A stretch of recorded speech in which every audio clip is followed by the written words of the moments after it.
A childhood bedroom wouldn't be complete without a pile of them wherever they'd fit. You begged your parents for one every time you were in Cracker Barrel, and you wanted the lip gloss and body sprays and mouse pads. You used hair ties and silly bands as necklaces for them and put real earrings in their ears. You played until your eyes were strained and legs were stiff. You watched the famous YouTube videos about them going to the doctor and having a sleepover, and horrifying theories about them involving a man who was supposed to be noble committing heinous acts. You made sure you weren't on too close to spooky hours, but that wasn't a problem, since you couldn't stay up that late anyway. And you tried, unsuccessfully, to find ways to cheat the system. Don't know what I'm talking about? You're probably younger than me, and that means you suck. Sorry. Webkinz. Personally, I was mildly addicted, as was a large portion of what, in my biased opinion, is one of the best groups of people in the world, the first half of Gen Z. Webkinz was launched in April of 2005 by Ganz Corporation. Ganz is a family company that's been around since the 1950s.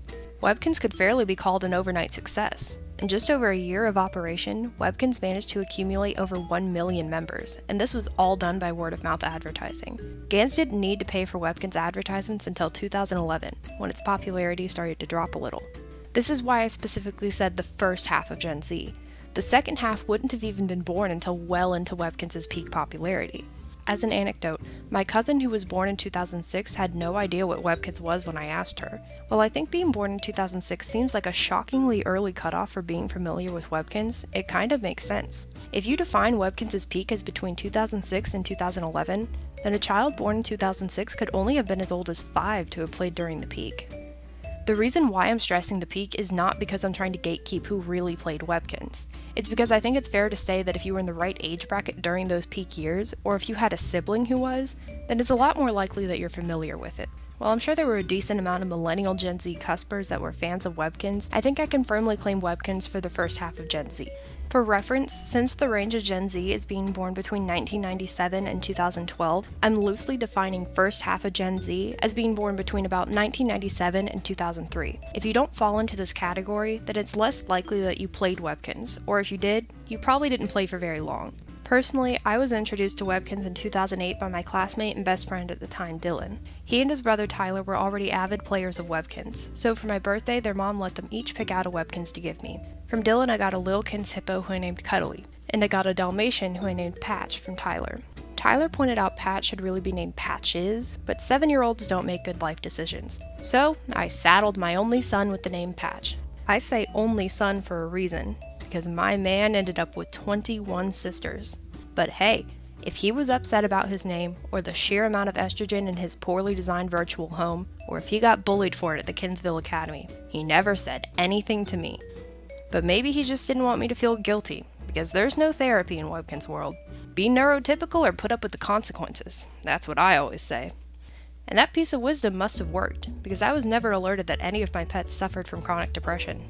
And Pat should feel lucky, because the names that some of his sisters got stuck with should have given my parents chronic depression when they realized how disappointing my spelling and naming skills were.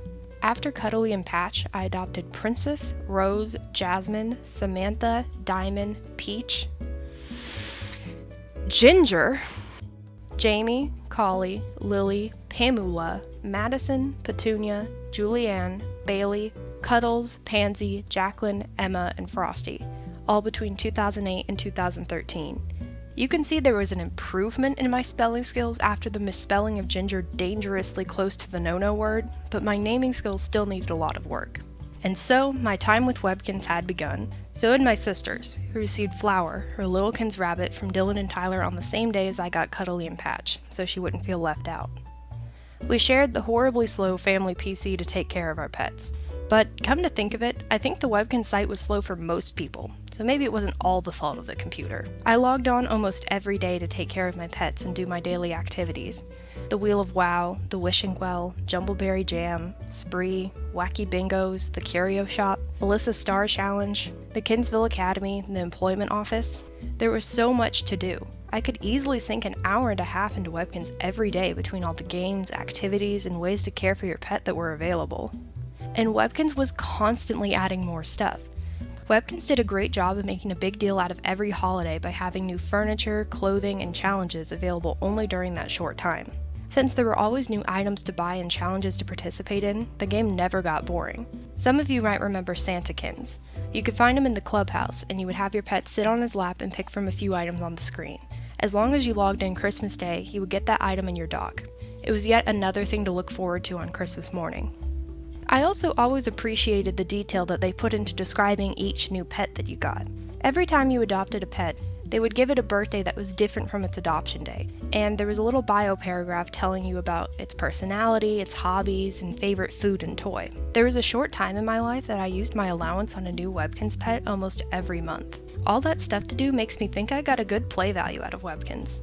No, I know I did, because not only did I get a stuffed animal to play with in real life, like how my sister and I used to tie string around their necks and swing them around with either our arms or by tying them to our ceiling fans. But I also got to create my own little virtual family who I could take care of. I did the math, and the total cost of my Webkinz pets was $280.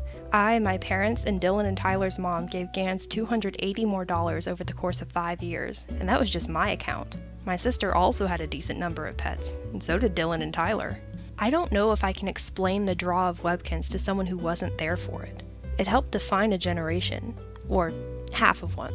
For me, there was just something so charming, so satisfying about playing Webkinz.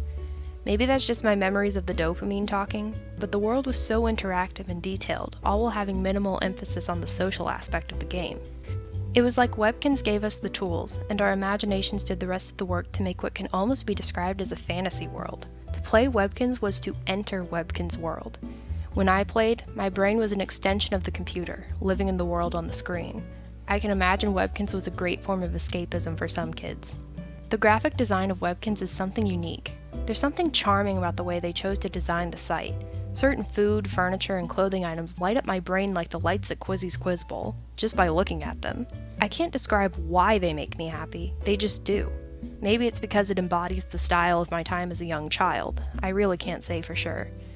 I'll admit some of the food doesn't have the best design, but somehow looking at it is like flossing bleeding gums. It's painful, but also satisfying. Webkinz pets weren't the only thing Gans sold around the brand of Webkinz. Like I mentioned in the beginning, there was Webkinz branded lip gloss, mouse pads, charms, body spray, and probably a lot more stored in the darkest recesses of my memory. Apparently there were codes on the objects for items in-game, but for some reason I never connected that. I don't think we even used the code that must have come with our family Webkinz mousepad, which was probably a good thing because there would have been a fight over who got to use the code. And speaking of the darkest recesses of my memory, Webkinz made animated music videos. They weren't very good, but they existed. The most popular one by far was Cats and Dogs, but there were others like Cat's Pajama Party, Scaredy Cat, and The Prettiest Pink Pony in Town. Most, if not all, of the music videos are available on YouTube, just FYI. I recommend you search them up after you finish this video. Despite my intense love for Webkinz, of course I eventually grew out of it. The last time I logged in was in 2013. I tried to get back in not long after that, but I'd forgotten my login information and I thought it was a lost cause. I'd been resigned to losing all the time and love I'd spent on Webkinz, resigned to forgetting all the pets I had, because I'd lost or gotten rid of their stuffed bodies. Slowly, I stopped thinking about Webkinz and gave it up as a thing from my past.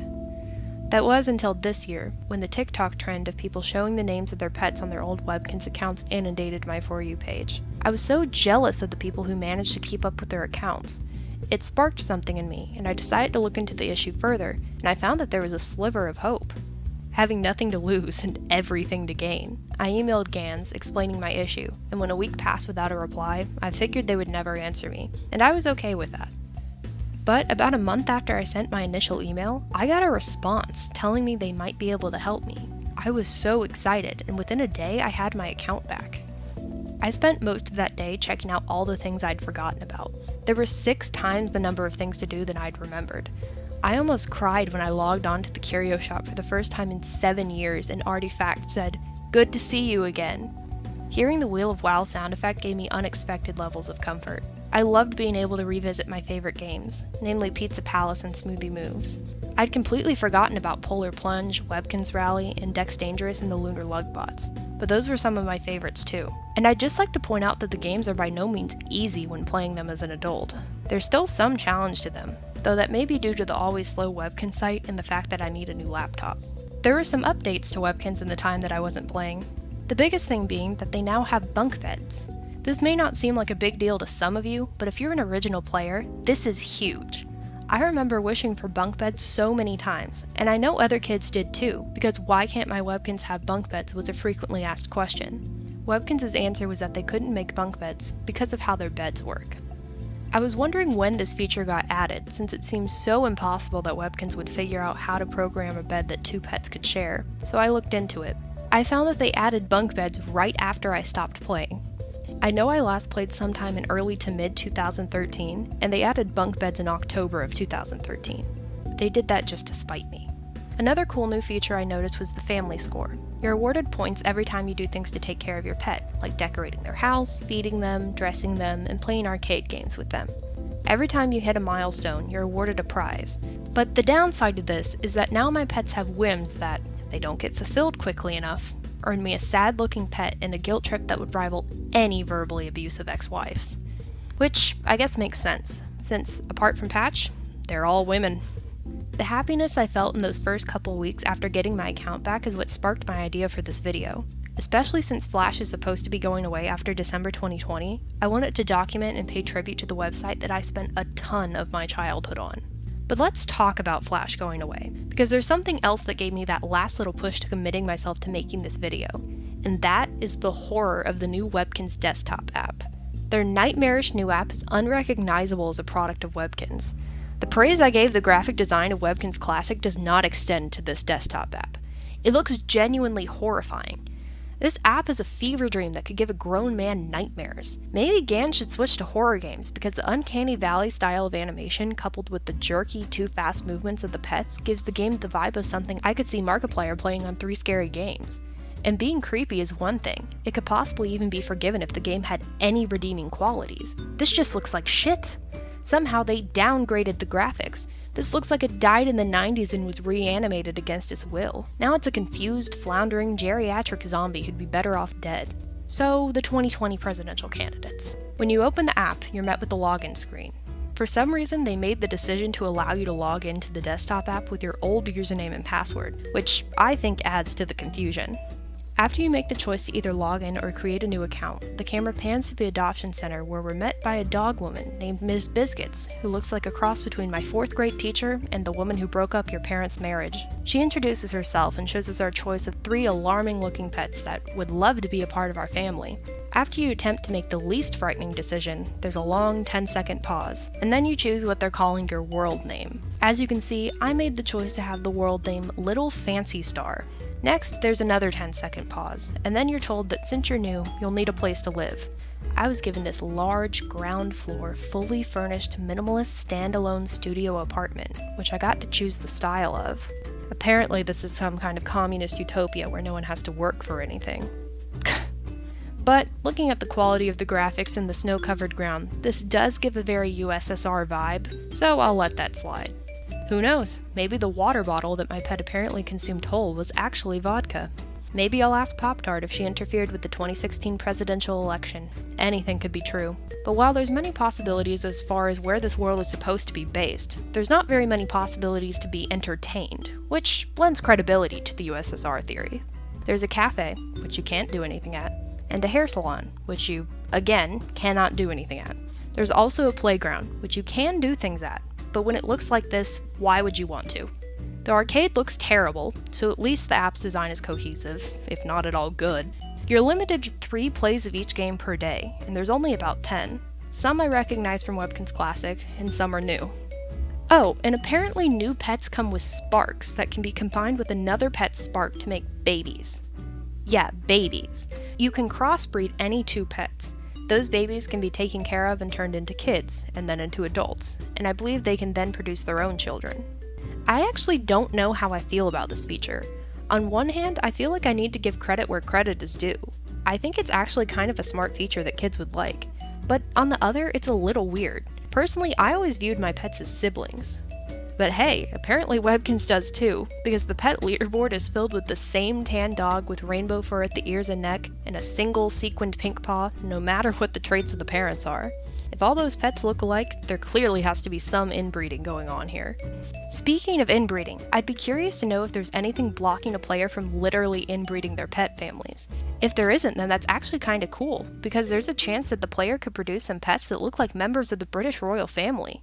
While the baby feature is cool, there's a limited number of sparks in each pet, and even then, it's bound to get old after a while. I just don't see how anyone could spend more than about 20 minutes playing this a day. That's only about 22% of the time I used to spend on Webkinz Classic at my peak interest. I just don't see how Ganz is going to be able to make any money from this. From seeing advertisements for their new pets, which look like demonic Beanie Boos by the way, it's clear that they're doing a very limited run on the stuffed animals. While I understand the principles of supply and demand, the numbers I've been seeing seem concerningly low. But hey, I'm not a businessman, mainly because I'm not a man, so maybe I don't know what I'm talking about, because I'm a woman. I'm aware of the issues that Webkinz Classic has always had, which have amplified over the years that I've been gone. I'll never stop mentioning how slow their site is. And they were always a little heavy about pushing their deluxe memberships. The 1-year rule about keeping your account active was a cause for anxiety in me as a child, and that was part of the reason why I have so many pets, because I was terrified of losing my account if I didn't buy enough. I'm gonna be honest, it got to a point where I didn't really even want any more. I'd collected all the pets I was interested in, but I was so scared of losing my account that I continued to buy pets that I really didn't even like all that much. Ads have ramped up since I've been gone. The first day I logged in, I got an ad in Spanish telling me to vote for Joe Biden. And I continued to get that ad until the election was over. Whoever accepts advertisements at Webkinz is either very aware that the only people playing are the original players, or they're that desperate for money. It really could be either. Because while I praise Webkinz Classic for all the fun times it gave me as a child, I understand how it probably wouldn't and doesn't appeal to Generation Alpha. They have games that are even more interactive and run better to play. They don't need Webkinz like we did. But that doesn't change the fact that Webkinz was a trailblazer for the time. I hope some of those kids who are younger than those of us who played Webkinz watch this video and appreciate what Webkinz did for children's online games. There are things missing that I really enjoyed. Maze and Hamsters is gone completely, as is Dr. Quack's clinic, since he supposedly teamed up with Goober the mad scientist to cure all illness. Personally, I'm more of the belief that Dr. Quack cheated on Ms. Birdie with Tabby Von Meow. Doug the dog and Artifact found them out when Tabby came into the curio shop looking for a stethoscope. Artie didn't have one, and he pressed her about why she needed it, and she acted really suspicious. When Artie was over at the Kinsville Academy, ringing Miss Cowline's cowbell, he mentioned it to her, and Miss Cowline said that PJ Collie told her that Dr. Quincy Quack was at the Kinstyle outlet asking about flight attendant clothes. But you didn't hear that from me, Jumpy Jamie. Did you guys hear that? There have been some slight design changes in the time that I've been away. I don't mind the new pet choosing layout, other than the fact that they're now all pick-me girls, plus Patch the pick-me boy. While I would probably choose the older design as my personal preference just because that's what I grew up with, I don't mind the Webkinz Classic design changes. That being said, things feel a lot quieter now. The only example I can think of is when a dog is getting up in age, and he's still there, but he's not as playful and lively as he used to be, and he just sleeps all the time. But you still love him, and you remember fondly all the fun times you had with him while he was still young. That's Webkinz right now.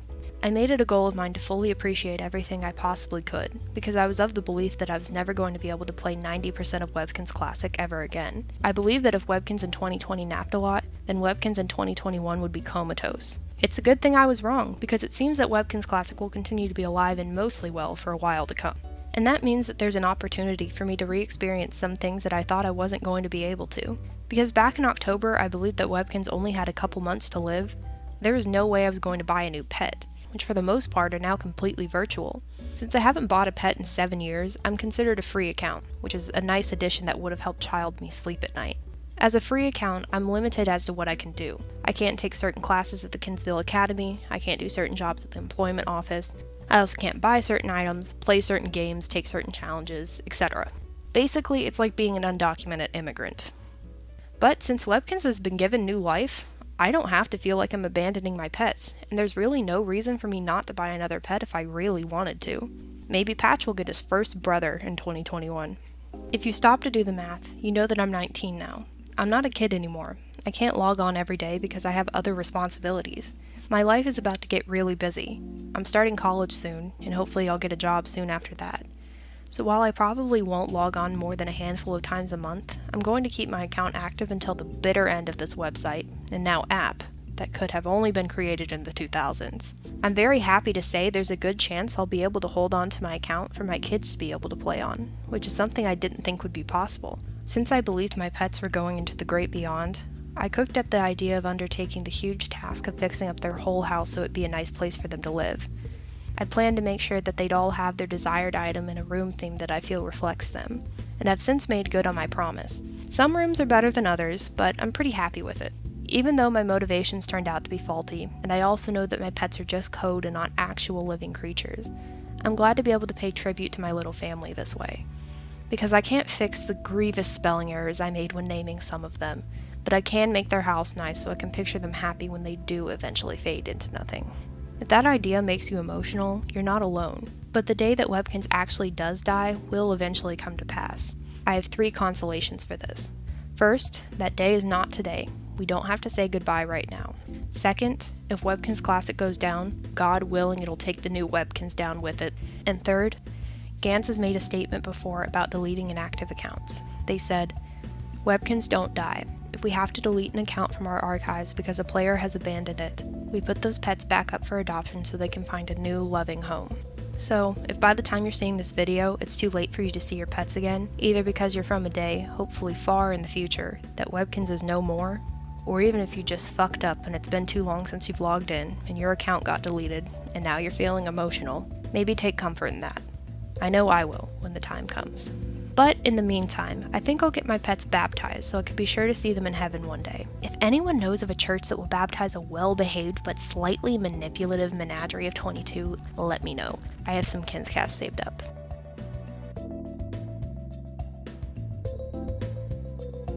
React to it as things load. Alright. So this is what they're marketing as their replacement for you to be able to keep playing Webkinz since Flash is going away. What? That's disgusting! They got rid of Miss Birdie for no reason. No. Was Dr. Quack still around? No, Dr. Quack retired from Webkinz. I swear if they put a wig on this puppy. I was gonna say, well, this isn't horrible, but it's ugly. It's ugly. What is the point? Do you just sit there? You didn't even do anything? What's the fucking point? This has to be a joke. Is it April Fool's or something? Am I bugging? No, it's December 8th. What is going on? What? This looks like Walmart Dave & Buster's. And Dave & Buster's is already Walmart Dave & Buster's. This looks like the Kids' Choice Awards. Yeah. Were they on drugs when they made this? Like what? If the drugs were crushed up Neopets capsules, or whatever they were called. Do you think the bread industry is competitive? Probably as competitive as the other baked good industries. Well, I don't know about the other ones. I only care about the bread one. I want 100 Kinz cash. Do you think if you earn enough money, you can buy a better game? Not good. Send feedback. This is trash.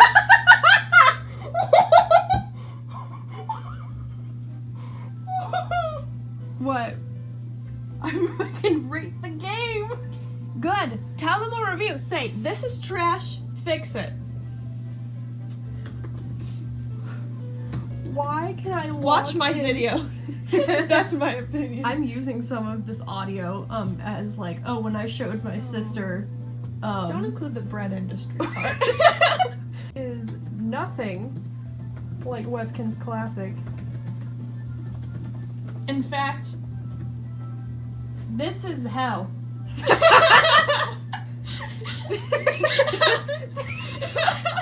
Peanut butter spoon. In fact, this is hell. That's good. The period should be dot comma. A semicolon? Yes. Why?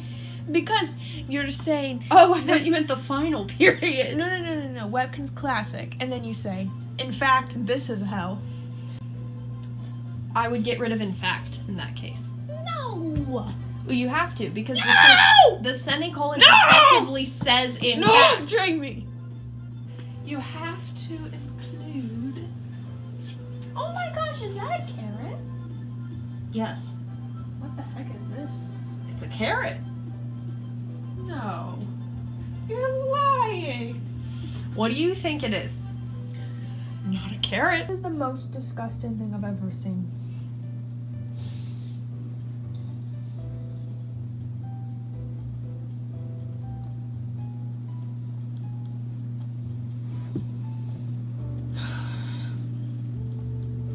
And now I'm out of peanut butter too.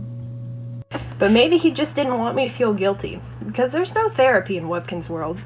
Being neurotypical or put up with the consequences. That's what I always say. And that piece of wisdom must have worked, because I was never alerted that any of my pets suffered from chronic depression. How are you gonna get from there to the point of the video? Oh, very well.